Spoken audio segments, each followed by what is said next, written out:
Hey squad, welcome back. For this video, I'm taking a slightly different approach than I usually do. Normally, I focus on a single concept or theme that has multiple applications, but in the last couple of weeks I've been thinking about a single scene instead, and trying to break down the many layers of meaning it contains. The particular moment I'm looking at is the Witch King of Angmar's defeat at the hands of Eoin and Merry. There's probably dozens of different ways you could approach this moment, but I'm going to focus on the way it integrates plot, character development, and world building. This integration means that the sprawling narrative and epic backdrop can create a unique density of connections.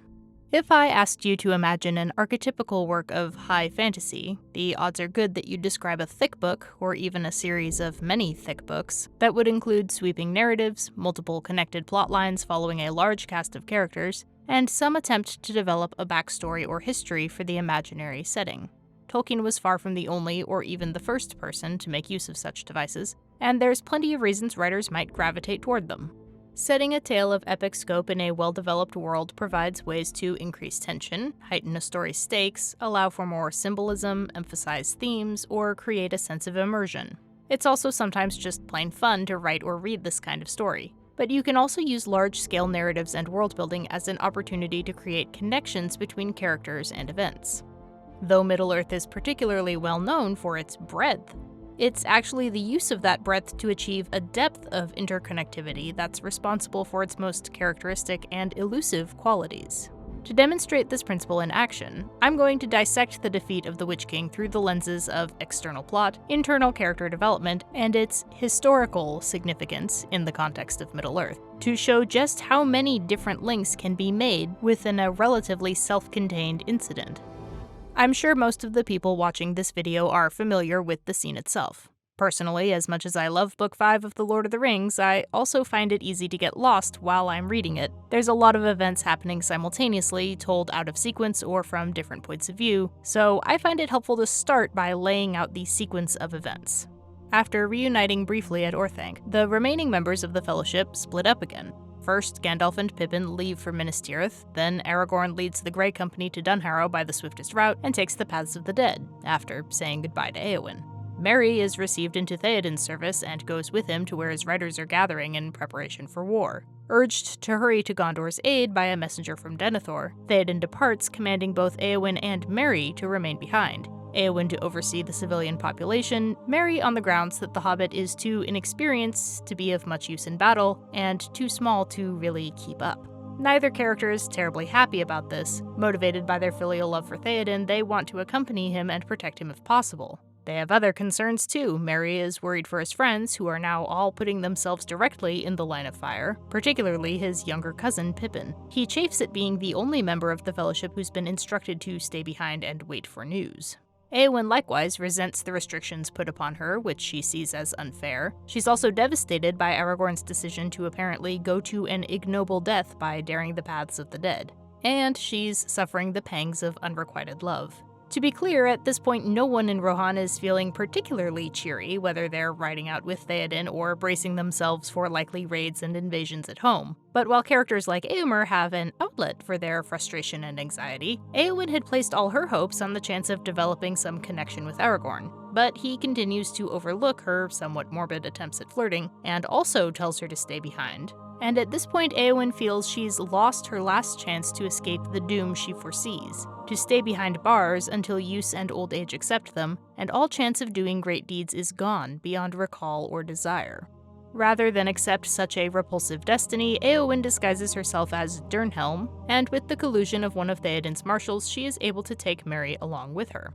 The riders rush to Minas Tirith, their journey getting grimmer and grimmer as they go. Sauron unleashes a darkness that blots out the very sun, and as they draw nearer to the city, it's clear that Gondor's situation is dire. Indeed, when the narrative cuts back to Minas Tirith, we see just how serious the situation is. Potential reinforcements from the south are being kept busy by Corsair raids, and the steward's son Faramir has been gravely wounded in a failed attempt to defend the river crossings at Osgiliath against a force headed, as it turns out, by the Witch King himself. With some unexpected help from the wild men of Druadan Forest, Theoden's cavalry arrives at the Pelennor at the very moment that the Witch King has broken down the city's gate with the great battering ram Grond, and is riding in to claim his victory. The Rohirrim charge, engaging the Haradrim cavalry and threatening the assault on the gate.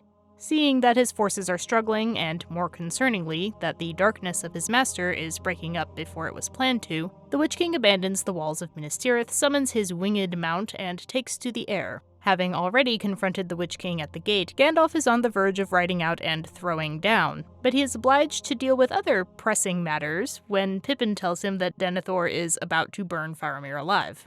This leaves the aerial Witch King free to stoop on the Rohirrim, spreading despair and panic to everyone, including Theoden's horse, Snowmane, who panics, rears, and is shot, crushing Theoden in his fall. Only Dernhelm and Merry, also thrown from their horse, remain nearby. The rest of the story is justly famous and therefore pretty familiar. Merry is overcome by blind horror and finds he can barely move. But Dernhelm is determined to protect the fallen Theoden from defilement, and challenges the Witch King. He scornfully tells her to give it up, since no living man may hinder him.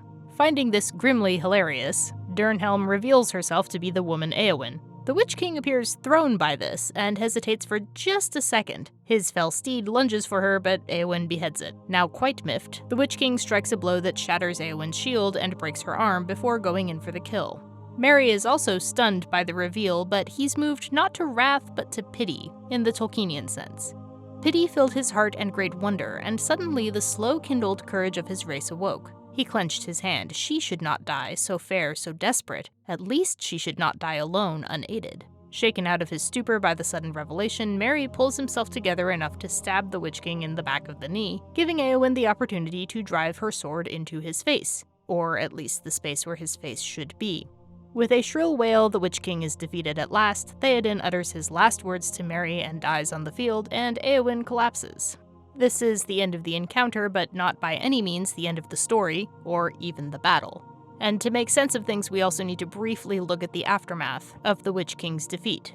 The fall of the Witch King is a defining moment, but not a decisive one, militarily speaking. Command of the siege now falls to the Lieutenant of Morgul, who unleashes all his reserves from Osgiliath. Meanwhile, the Haradrim cavalry are able to rally around their war Oliphants. Éomer, now abruptly the King of Rohan, is horrified to see his sister apparently dead alongside his uncle. The shock turns his grief to fury, and he flings himself and his forces southward back into the fray, leaving poor Imrahil to figure out mid-sortie that Éowyn is in fact not dead, and send her on to the Houses of Healing, where, as it happens, Faramir is now being brought as well, having been saved from his father's madness. Éomer soon realizes he should have thought things out better, as he and his forces have pressed ahead nearly to the river and are now cut off from the Gondorian knights trying to come to their assistance. Seeing the black sails of a corsair fleet coming up the Anduin, he gives up all hope of survival and is preparing to sell his life dearly when who should pop out of the ships but Aragorn, flying the banner of the White Tree and leading a force of reinforcements from the southern fiefdoms. The forces of Mordor, now doubly demoralized, find themselves caught between the hammer and the anvil, and against all odds, Minas Tirith's defenders manage to put Mordor's forces to rout. Aragorn's arrival also means he's conveniently on hand to heal Merry, Éowyn, and Faramir, along with others suffering from the Black Breath. However, though Aragorn can bring Éowyn out of her unresponsive state, he can't wholly resurrect her will to live. As he tells Éomer, this is a problem that dates far back. As luck would have it, though, over the next few weeks, Éowyn's fellow patient Faramir falls head over heels for her, and his nobility and compassion provide her with a model by which she can find meaning in activities other than fatalistic wholesale slaughter, which turns out to be a positive development for everyone. You've probably seen some version of this chart before that shows how many separate plotlines Tolkien is having to keep straight, and in this section in particular, he's managed to synchronize 3 main branches involving around a dozen main characters over several days, while maintaining reasonably consistent pacing and tension. In this chapter, all these different stories come together in time and space, but they're also linked quite closely by cause and effect. The actions and decisions of other characters create the circumstances and spur the choices that lead to Merry and Éowyn facing the Witch King, and their defeat of him causes reactions that affect other narrative threads. Of all the converging plotlines, Aragorn's is probably the most significant in terms of the overall story. The Battle of Pelennor marks his return to Gondor, and this time he's finally prepared to lay claim to the long-abandoned throne. However, he realizes that if there's going to even be a throne to claim, he's going to need to bring additional strength to Minas Tirith as quickly as possible. So at the urging of his elven fiancé and future in-laws, he decides to dare the paths of the dead. The Rohirrim consider this road fatal, with good reason. So when Eowyn hears of his intent, she's appalled. Particularly since if Aragorn merely vanishes, he won't gain any of the renown that is so valued by the Rohirrim, including and maybe especially Eowyn. Her regard for him is great enough that she's willing to take the paths with him, but like Theoden, he insists that she remain behind, and her disappointment, despair, and frustration cement her desire to ride out with Theoden. But while his decision may have driven Eowyn to join Theoden's company, taking the paths of the dead also allows Aragorn to arrive just in the nick of time to rescue all of Gondor, Eowyn's brother, and finally Eowyn herself, along with Merry and Faramir. Next, we have to consider Pippin's involvement.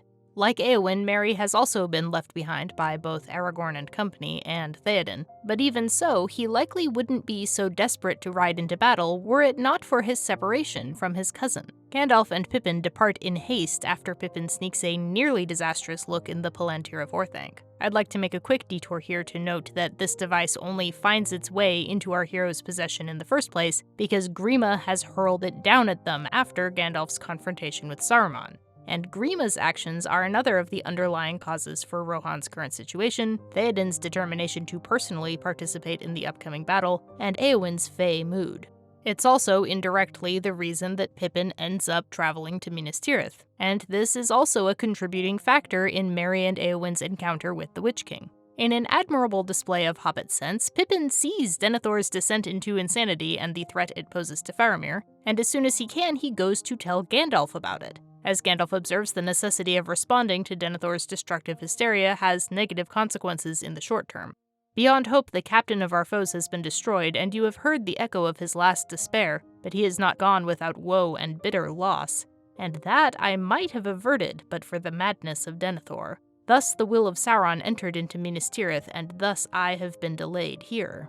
This delay is arguably why Theoden falls, and why Eowyn ends up facing and defeating the Witch King. And thanks to Pippin and Gandalf intervening, Faramir has survived. While Aragorn is able to remove the immediate effects of the Black Breath, Eowyn is still in a pretty dark place emotionally, until Faramir gives her back the will to live, something even Aragorn was unable to do. Honestly, Faramir may be the only person who can do this. So yes, by turning back from the battle to save Faramir, Gandalf lets the Witch King make an attack on Theoden, but saving Faramir allows Faramir to later save Theoden's niece Eowyn in turn. So far, the causal relationships I've discussed have been mostly external ones, concerned with the outward events of the plot. However, the importance of these events to Eowyn and Merry is primarily internal. These internal shifts, in turn, have direct and often unexpected impacts on the way external events unfold. Eowyn is determined not just to follow Theoden, but to ride as close to him as possible into the very heart of the action, and she alone is able and willing to stay at his side as the Witch King approaches. This is a consequence of both her love for the stricken Theoden and her own despair and desire for death in battle. As Aragorn later notes, her despair has multiple causes. Regardless of the outcome of the siege, Rohan's long-term prospects of survival, like that of the West as a whole, are decidedly not good. Sooner or later, Sauron is probably going to overrun everything. This by itself would be ample cause for despair, but it's further intensified by the trauma of caring alone for Theoden during his decline, and Wormtongue's harassment. Circumstances she's endured for an indeterminate but entirely too lengthy period. Gandalf explains to Éomer that during this time his sister must have heard and internalized plenty of sentiments from Grima similar to the one Saruman expressed during the confrontation at Orthanc. Think you that Wormtongue had poison only for Theoden's ears? Dotard, what is the house of Eorl but a thatched barn where brigands drink in the reek and their brats roll on the floor among their dogs? Have you not heard those words before? Saruman spoke them, the teacher of Wormtongue. My lord, if your sister's love for you, and her will still bent to her duty, had not restrained her lips, you might have heard even such things as these escape them. But who knows what she spoke to the darkness alone in the bitter watches of the night, when all her life seemed shrinking and the walls of her bower closing in about her, a hutch to trammel some wild thing in. Her growing hopelessness, combined with the pain of romantic rejection and her belief that her beloved has gone willfully to his death, finally breaks Eowyn. She doesn't see any way out of her situation other than death. and so she determines that at least she will die defending her family and winning at least some kind of honor through her great deeds. Merry, on the other hand, would rather not die. However, his desire to make some kind of contribution is great enough that he's willing to risk death to achieve it. During his journey, Merry's horizons have been expanded by the increasingly dramatic events he's borne witness to, an experience he will later call the Heights. He seems particularly taken with Rohirric culture, including its taste for valor and its fatalistic courage. But over the past few months, Merry has also started to feel like unneeded baggage, often being physically carried by both his larger allies and agents of his enemies. Like Eowyn, he also seems to have been affected by the kind of contemptuous opinions expressed by Saruman. At one point, he makes a joking reference to one of Saruman's comments about his being nothing more than a small ragtag dangling behind Gandalf. Gandalf's reply is serious enough that it seems he at least recognized the insult may have hit too close to home. "So you heard that. Don't let it rankle. Be thankful no longer words were aimed at you." A sneer from him, Meriadoc, is a compliment if you feel honored by his concern. But later, Merry bitterly opines that Pippin has apparently been rewarded for his illicit use of the Palantir by getting to ride with Gandalf into danger. Almost immediately afterward, Legolas, Gimli, and Aragorn set out for Dunharrow without him, despite Merry's pleas not to be left behind. "I have not been of much use yet, but I don't want to be laid aside like baggage to be called for when all is over," he protests. Aragorn tells him his path lies with Theoden, who is one of the few people who takes him somewhat seriously. But eventually, to Merry's shame, even Theoden bids him to stay behind. Merry's objections to Theoden are in keeping with the sentiments he's expressed so far. "But why, Lord, did you receive me as a sword thane if not to stay by your side? And I would not have it said of me in song only that I was always left behind." Even his relationship with Pippin, previously a source of identity and stability, is experiencing upheavals. Until recently, Merry has been the most competent and cool-headed among the hobbits, always the one to take charge of planning and pragmatic considerations. His young cousin Pippin has been his particular concern, but lately Pippin's become decidedly independent, a proactive agent in his own right, and thus Merry finds himself both worried for him and wishing he could come to his rescue, keeping him safe while reasserting his old comfortable role as reliable protector. Just by itself, the dense network of internal and external cause and effect that leads to Merry and Eowyn coming to Pelennor at all, the state of mind they're both in, and the reasons they end up facing the Witch King himself, is an admirable example of how plot and character can develop simultaneously. By one estimation, Merry and Eowyn end up on the battlefield as a reaction to the external events of the plot. However, the decisions they make are not driven by abstract or impersonal motives, rather they are highly personal responses that showcase their evolving characters and their changing relationships to others. But the picture wouldn't be complete without a third element. Within the context of Middle-earth's invented history, this confrontation is also the culmination of narrative arcs that were set in motion centuries ago. To understand this, we need to discuss a bit of history. At the very end of the Second Age, Elendil and his sons actually founded two kingdoms, Gondor in the south and Arnor in the north. Some 15 centuries after Sauron's defeat, while he continued to lie dormant, the Lord of the Nazgul occupied land in the north that came to be known as the Realm of Angmar. And over the next few hundred years, Angmar was able to overwhelm Arnor, eventually causing its dissolution. The very tail end of this long conflict came in 1975. Arnor's last king, Arvidui, is lost at sea. Gondor sends an enormous fleet north to Arnor's aid, headed by its semi-legitimate heir, Eornur II, but the fleet arrives too late to save the kingdom. With the help of a force of elves from Lindon and Imladris, however, they do succeed in chasing the Witch King back south. And it is on this occasion that Glorfindel cautions Eornur with the following prophetic statement. "He will not return to this land. Far off yet is his doom, and not by the hand of man will he fall."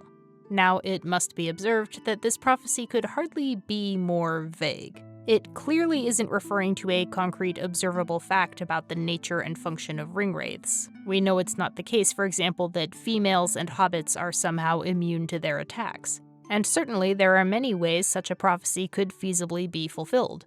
The Witch King could be defeated by some particularly powerful non-human foe, like an elf lord or a wizard, or heck, maybe a fellow wraith or some other unforeseen opponent. On the other hand, it could just as easily mean that the Witch King will remain undefeated indefinitely. No one seems to have seriously entertained the notion that the prophecy might be fulfilled on, well, a technicality. It certainly doesn't look like the idea ever occurred to the Witch King himself, at least not before this confrontation. In a diabolically ambivalent case of self-fulfilling prophecy, the unexamined reflexive self-confidence engendered by this foretelling is one reason the Witch King is so formidable an opponent, but ironically, it becomes a fatal weakness the moment he's given a reason to start questioning it. The most effective weapon of the Nazgul is the blind terror they engender, resulting in a condition of profound, lingering despair known as the Black Breath. In particular, the Witch King likes to promise his foes death, and preying on the instinctive mortal fear of death is quite an appropriate weapon for Nazgul to wield. It's one of the main motivators that drives men into the service of Sauron. One of the properties of the Rings of Power that makes them so tempting is their ability to forestall normal death. However, for reasons we've already outlined, Eowyn is already operating in a state of profound despair. In fact, she has been for some time, and far from fearing death, she is actively seeking it. This, combined with her unselfish love for her uncle, makes her pretty impervious to the Witch King's go-to psychological weapon. The Lord of the Nazgul isn't used to this. Perhaps assuming this callow soldier just doesn't understand how the game is played, he invokes the fabled prophecy, at which point Eowyn reveals she is not the man, technically speaking, he assumed she was. Now, the Witch King hesitates. Not only is this person seemingly immune to his super powerful technique that always works on everyone, but they're also, quote, no man. The idea seems to occur to him that maybe Eowyn is more than what she seems. Now, I would argue that's not actually the case. After laying aside her secret identity, Eowyn is exactly what she seems. A desperate, heartbroken, furious woman with a sword. It's just that the Witch King has always disregarded and overlooked such ordinary people. He's never stopped to consider what kind of power they might possess under the right circumstances. Distracted by the hitherto unnoticed and probably unintended implications of Glorfindel's prophecy, the Witch King engages Eowyn cautiously at first, which buys her needed time. When he finally does decide to go in for the kill, all his attention is focused on her, which means he fails to notice Merry coming up from behind until Merry stabs him with his dagger. A dagger, coincidentally, that he happened to get after being trapped in a barrow by one of the wights the Witch King himself sent to inhabit it. A dagger, what's more, that was forged by the men of Arnor during their war with Angmar, infused with the intent to do as much damage to the Witch King as possible. This means that the outcome of this encounter is the product of internal and external forces combined with events from the distant past. It's not just that Eowyn and Merry end up in the right place at the right time. It's also that they're in the right emotional states to trigger the doubt planted in the Witch King's mind during a conflict that took place centuries ago and miles away. Now, if we left it at that, the Witch King's sordid past and the possibly unintended resonance of Glorfindel's long-ago saying would be a mere clever detail, something that adds a little extra irony and dramatic flair to the scene. But if we look beyond the fight itself to some of the circumstances connected to it, things start to get freaky. The prophecy was made after Gondor's navy arrived too late to save Arnor from the Witch King's depredations. But in this case, a fleet manned by the remnants of Arnor, that is, Aragorn and the rest of the Grey Company, is arriving in time to save Gondor. Aragorn also coincidentally ends up saving Éomer, making this scene a mirror of the Oath of Cirion and Eorl as well.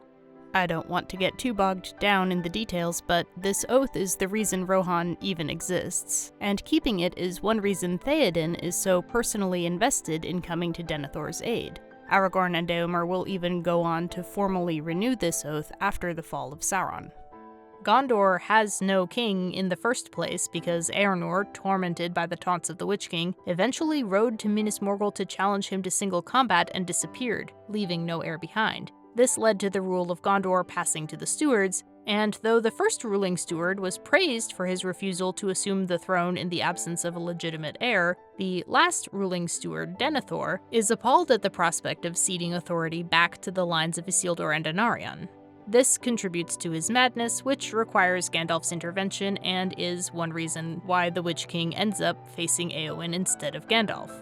Now, all of this is still a pretty limited sampling of all the possible points of resonance between this singular moment in the late Third Age and all the events of the past. I've restricted myself to relatively recent history here, but if we were to include the echoes from the Second and even First Age, We'd have to include the battering ram Grond, named after Morgoth's great mace and modeled to look like the demon wolf Karkaroth with a Silmaril in his jaws. Aragorn and Arwen reuniting the human and elven branches of the line of Luthien, and, for that matter, of Eärendil. Theoden and Fingolfin both being compared to the Vala Orome during their defiant final rides, the ancient tribe of the Druidine proving once again that they are staunch allies against the Shadow, and likely dozens of others.